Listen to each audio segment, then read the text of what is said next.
Get out before it's too late, my cousin's voice cracked through the phone, low and urgent. I was halfway across the kitchen, my hand frozen mid-reach for the kettle, steam still curling from its spout. They know everything, he whispered. My pulse stuttered. They? I pressed the phone harder to my ear, but all I could hear was his shallow breathing. If you enjoyed this story, make sure to subscribe for more and let me know in the comments which country you're watching. What are you talking about? I asked. Don't go back there tonight. Just don't. A door slammed somewhere on his end.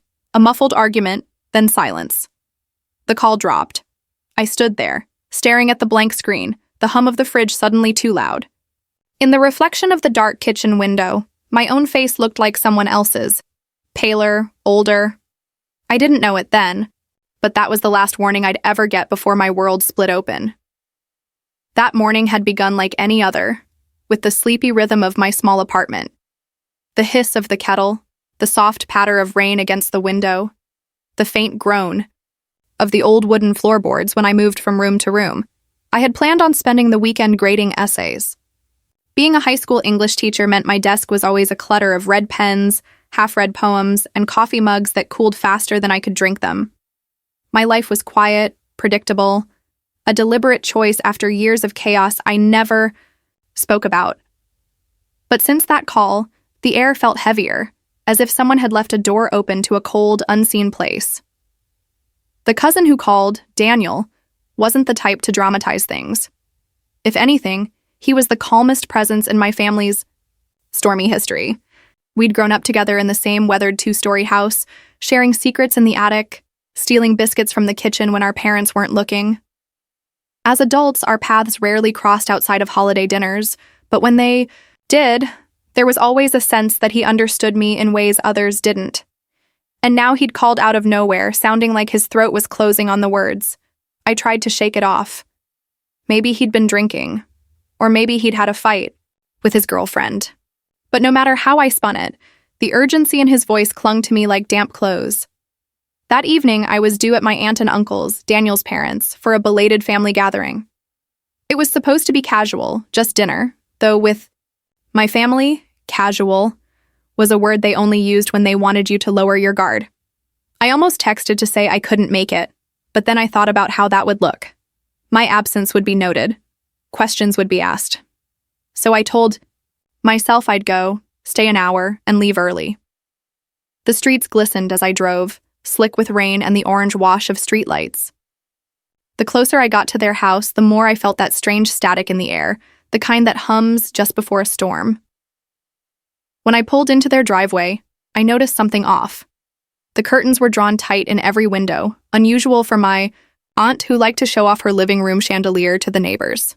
I sat in the car longer than I meant to, the rain ticking against the roof. Inside, I could hear laughter. Loud, practiced, too quick between breaths. I walked up the steps, hand hovering over the doorknob, and took a slow breath. Daniel's warning replayed in my head like a scratch in a record. They know everything. And yet, I still turned the handle. The smell hit me first. Rosemary and roasted meat, warm, rich, and too perfect, like it had been staged. Inside, the house was spotless. Not clean because guests are coming, spotless, but museum clean, polished to the point of sterility. My aunt's perfume lingered faintly in the hallway, sharp and floral, but underneath it was something else. An acrid note, faint but wrong, like metal or burnt paper. Everyone was gathered in the dining room, already seated. That in itself was strange. My family had always been chaotic with meals, people drifting in, conversations spilling between the kitchen and living room. Tonight, they sat in a perfect oval around the long table, every chair filled except the one at the end. My end. Finally, my aunt said, standing to kiss my cheek. Her lips were cold. We thought maybe you'd forgotten us. I smiled weakly and slid into my seat. Daniel wasn't there. Where's... I started, but my uncle's voice cut over mine. Eat before. It gets cold. On my plate was a neatly arranged serving of lamb, carrots, and a small square of something pale and unfamiliar. The silverware gleamed under the chandelier. I tried again. Is Daniel? He's not feeling well, my aunt said, too quickly. Let's not spoil the night with talk of illness. The air felt heavier with each word they spoke. My fork hovered over the plate, my appetite gone. I glanced at the empty chair where Daniel would have sat, the napkin folded perfectly on the table. That's when I noticed it. Under my glass, barely peeking out, was a photograph. It wasn't obvious. The edge was tucked under the placemat like it had slipped there accidentally. I pulled it free slowly, heart pounding, trying not to draw attention. It was an old picture, grainy, faded. At first glance, it was just our family in front of the house, maybe 20 years ago. But when I looked closer, my stomach dropped. I was in the picture, except I wasn't. The girl standing where I should have been looked just like me, but younger. Same hair, same eyes. Yet something in her expression was off, like she knew she didn't belong. And there, standing just behind her, was Daniel, watching her with an expression I'd never seen before. I tucked the photo into my pocket, my hand shaking. The conversation around the table was a steady hum, but every laugh, every scrape of a fork against porcelain felt deliberate, like they were performing for me. When dessert came, my aunt leaned close and whispered, "I'm glad you came tonight. It's important you hear everything." Her hand rested on my shoulder for a moment too long, her nails pressing just enough to make me flinch. That was when I knew. Whatever Daniel had meant by "they know everything," this was the night I was going to find out. I didn't grow up thinking of my family as dangerous. Dysfunctional, yes. Loud arguments over nothing, grudges that lasted decades, whispered alliances between aunts and uncles that shifted like sand. But not dangerous. At least, not until I learned to pay attention. My earliest memories are painted in contrasts. My aunt's warm smile when guests were around, and her cool, assessing stare when no one else was looking. My uncle's booming laugh at the dinner table, and his sudden silences that could stretch for hours when someone crossed him. Daniel and I were the same age, only 3 months apart, and from the moment we could talk, we understood the family's unspoken rules. The first, never tell outsiders too much. The second, never forget where your loyalty lies.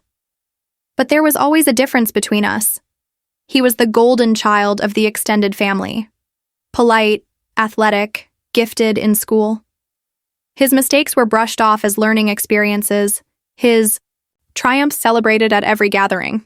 I was the resilient one, which, in my family's language, meant the one who could endure the sharp edges without complaint. I was praised for being tough, but toughness is a currency you only get by being tested, hard and often.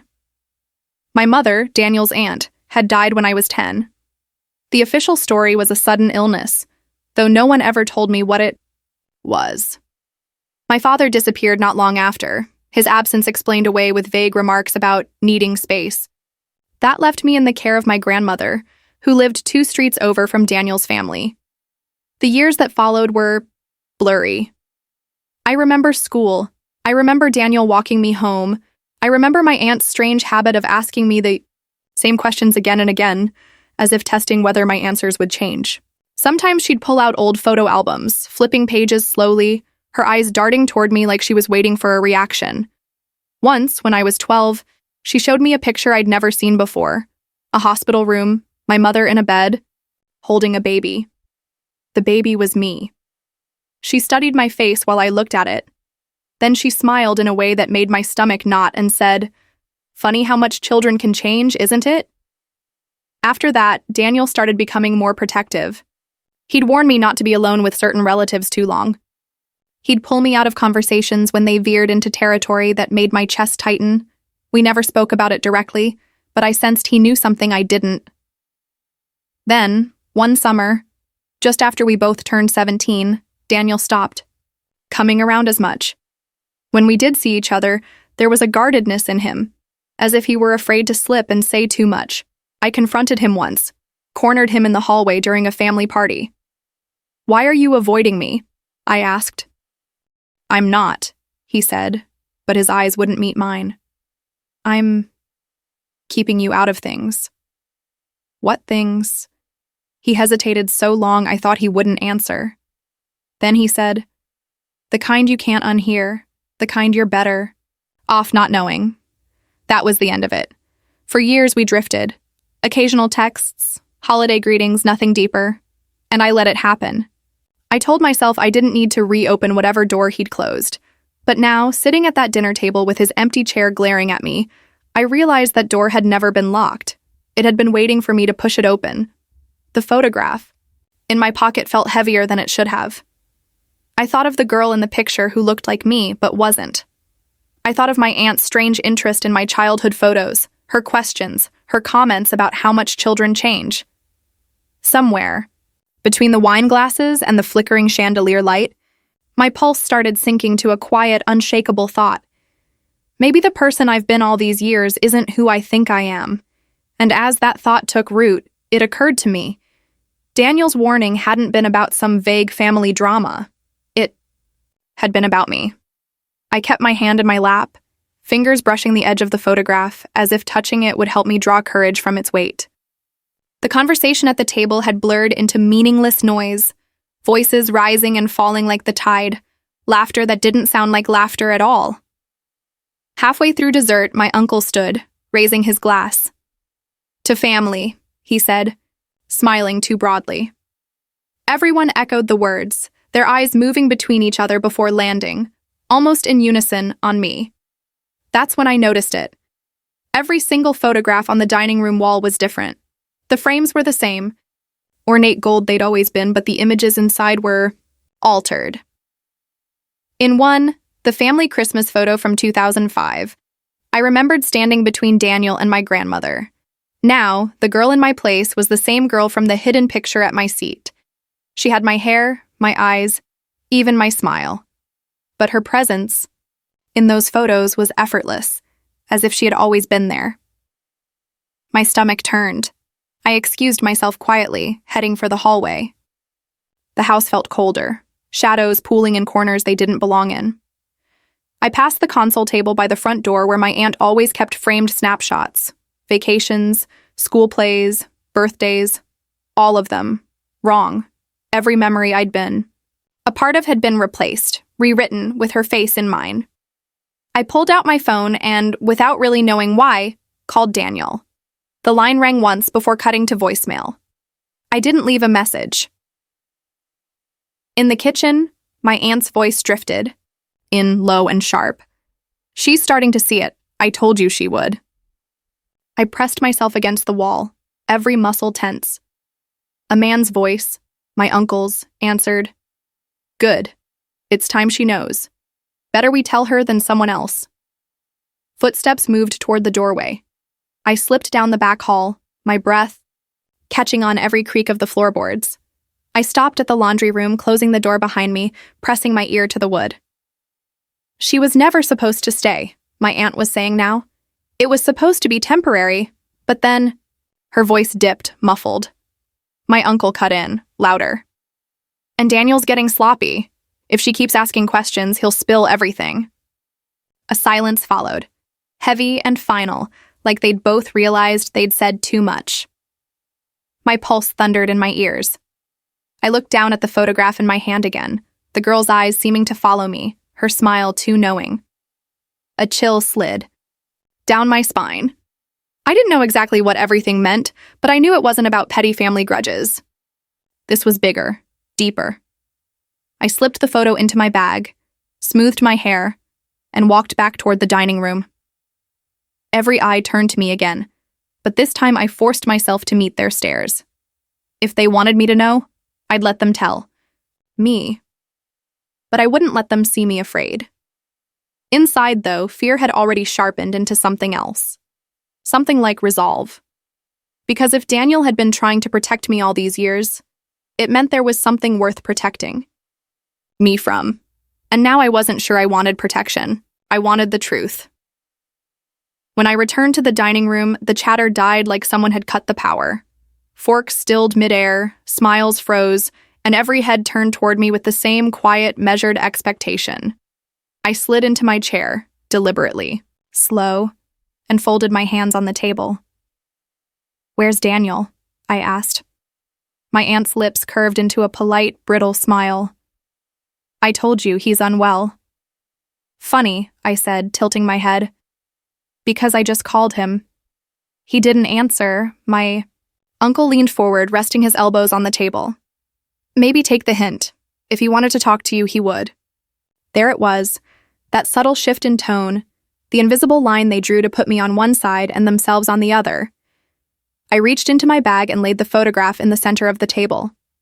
The girl's face looked up at us from the faded paper, her smile an uncanny echo of mine. Who is she? I asked. Silence. My aunt glanced at my uncle and something passed between them, an unspoken agreement. You've seen her before? She said softly. No, I said, my voice low. I haven't. And she's in every picture in this house where I should be. That's because she was you, my uncle said suddenly, his tone almost mocking. Before you were... you. The words slid under my skin like ice water. What does that mean? It means, my aunt said, her voice calm but her eyes unblinking, that you weren't supposed to stay. You were a replacement, a stand-in until things settled. I stared at her. A stand-in for what? Her smile faltered for the first time. For her. She nodded toward the photo. She was here before you. She belonged here. And what happened to her? The pause was too long. She left, my uncle said finally. But the way he avoided my eyes told me it wasn't the truth. Left or was made to leave. My voice was steady now, but my pulse was thrumming like a drumbeat in my ears. My aunt sighed.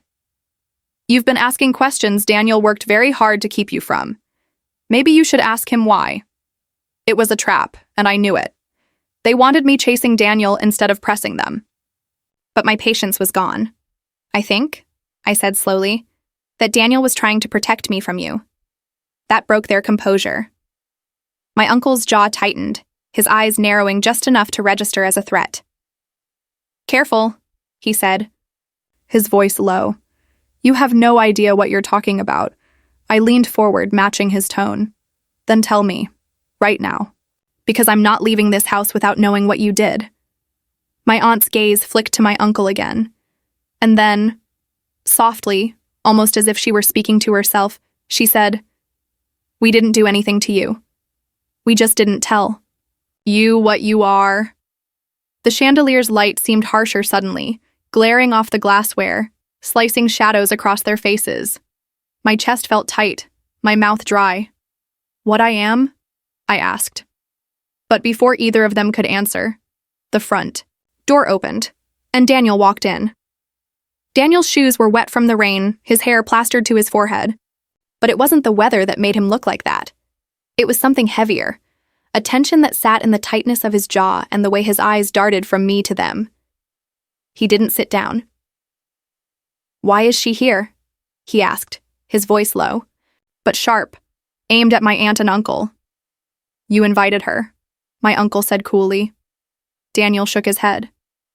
No, you called her here. His gaze moved to me.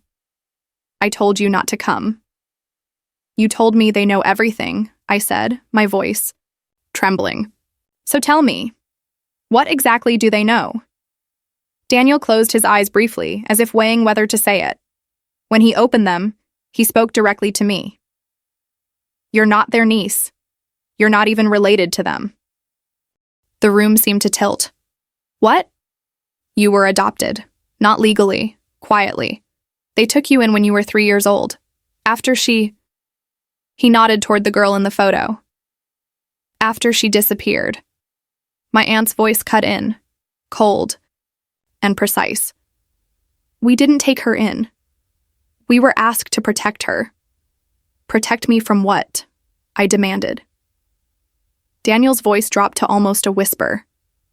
From the people looking for her. From the mess your real parents left behind. My throat felt tight. And the girl in the picture? She was their daughter, Daniel said, glancing at my aunt and uncle. Until one day she wasn't, and then you showed up. Same age, same features. Like nothing changed, at least, for everyone outside this house. My uncle's chair scraped back as he stood, his voice hardening. That's enough. But Daniel stepped closer to me, his voice rising. They replaced her with you. They erased you into her life, and no one ever questioned it because they made sure not to give anyone the chance. I turned to my aunt. Why? Her expression didn't shift, but her voice carried a strange softness. Because you were safer here than where you came from. We saved you. No, Daniel said. You hid her.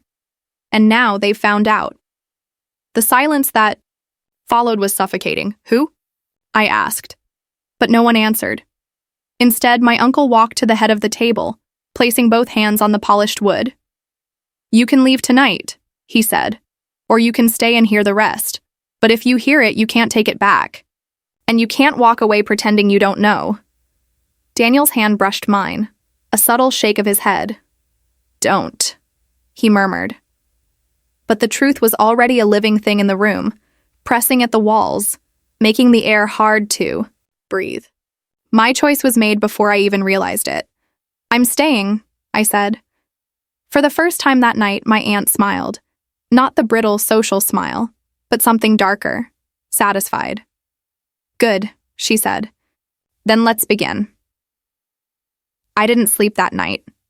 The words they spoke after that, about the girl who had vanished, about the people who might still be looking for me, about the reason my life had been rewritten, sat in my chest like stones.